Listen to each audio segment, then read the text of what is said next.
Hello all, I am the Pan Plate.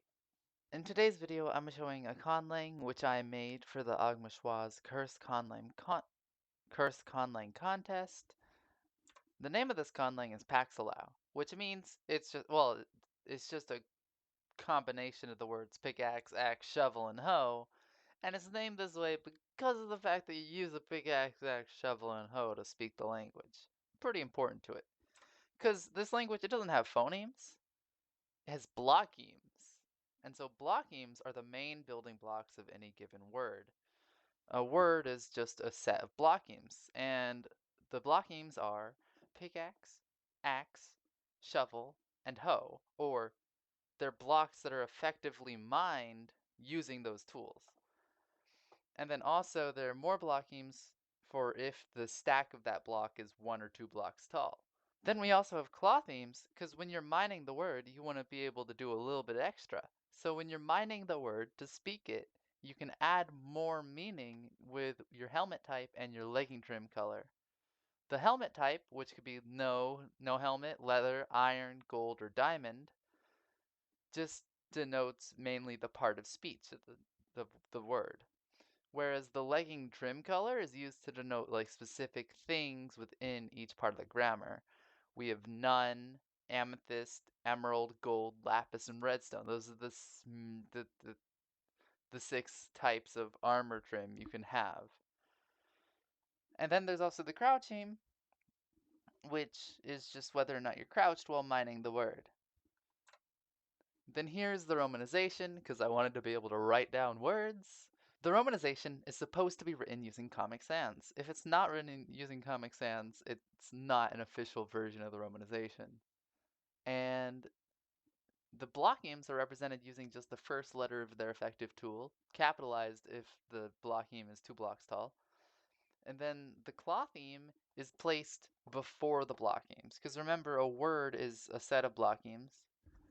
So before the word, basically, you put the claw themes, and you represent the helmet type and the first letter of the trim resource. The L's are always capitalized. I found it's easier to tell that it's an L when you capitalize it, and I just think it's funny to have capital L there now.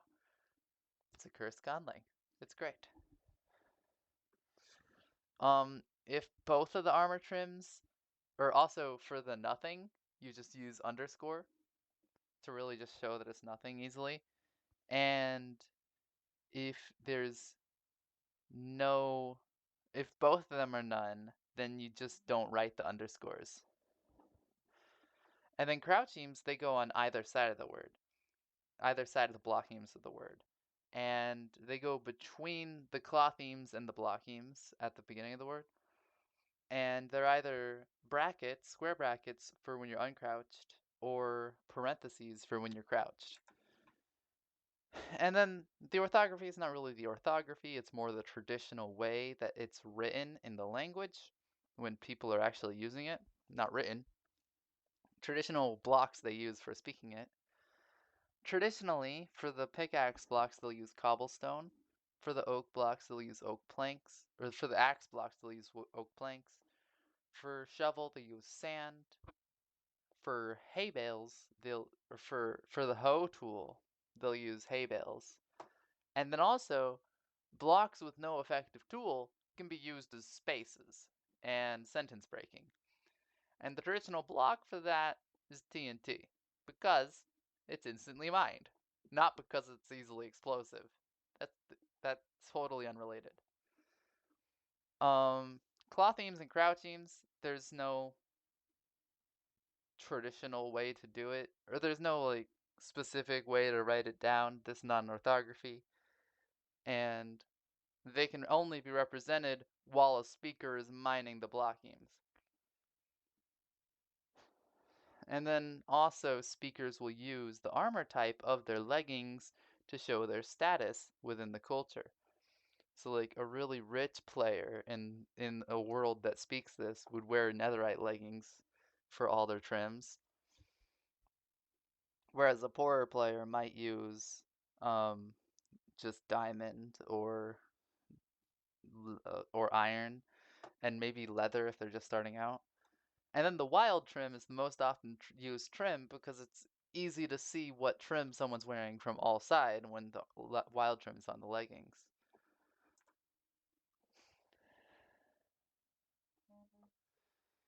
The helmet, the armor type of the worn helmet is used to declare the part of speech of the word currently being mined.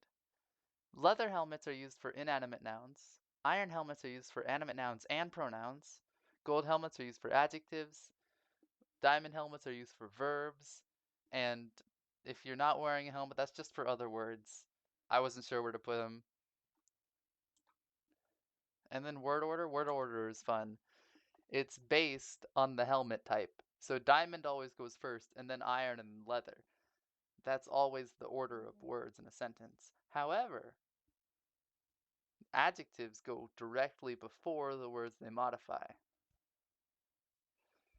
just to make it easier to tell what's going on. And then the other words, I just put them where it felt right. I don't think there's any specific rules for where they go. Verbs are inflected synthetically via the armor trim worn and whether or not they're crouching. As you can see on the chart on the right, it's a bunch, but I'll explain it. There are 6 main tenses which correspond to the 6 main ways you can have armor trims. For the future, you would wear emerald trim leggings. For the present, you'd wear no trim. For past, you'd wear amethyst trim. For the subjunctive, you'd use redstone trim. For gnomic, you'd use gold trim, habitual, lapis trim. And also the infinitive is the same as the present positive. And crouching is used to signify a negative versus a positive meaning. Like can't versus can. One's negative, one's positive. That's what that means. And then nouns, there are 2 classes of nouns, as you could tell from the iron and leather helmet. We have the animate nouns and the inanimate nouns. Each class declines for case almost identically, but there are differences, and those differences are worth noting. Crouching usually declares plurality. In animate nouns, having no armor trim means nominative case, and having amethyst means accusative case. But in inanimate nouns, that's swapped over. Having no armor trim means accusative case, whereas having an armor trim means nominative case.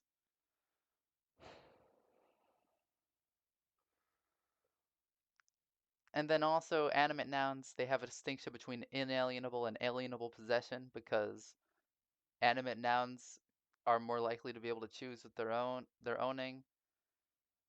And instead of having an illative or elative case, which is into or out of, animate nouns have a vocative case because you're more likely to address an animate noun than an inanimate noun, and also you're less likely to be inside of an animate noun. So it just makes sense.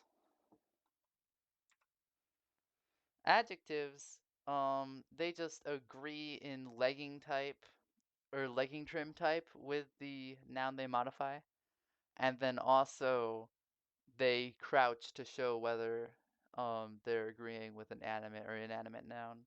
Pretty simple. And here's the example text. I'm not going to read it, there's no way to pronounce it, but at the end is a video where I did speak it. This just shows what everything looks like.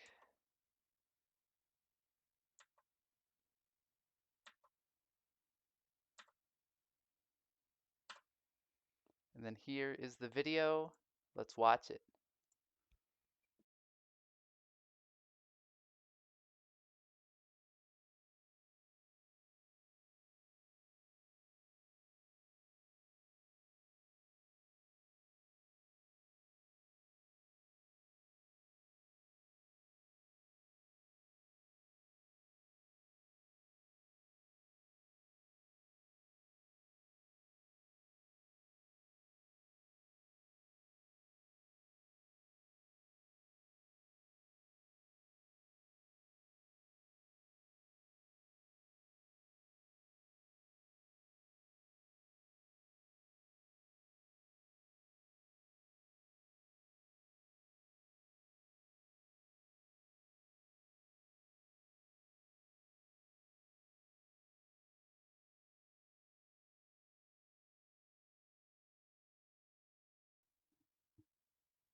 So yeah, that was the sample text, and here are the credits.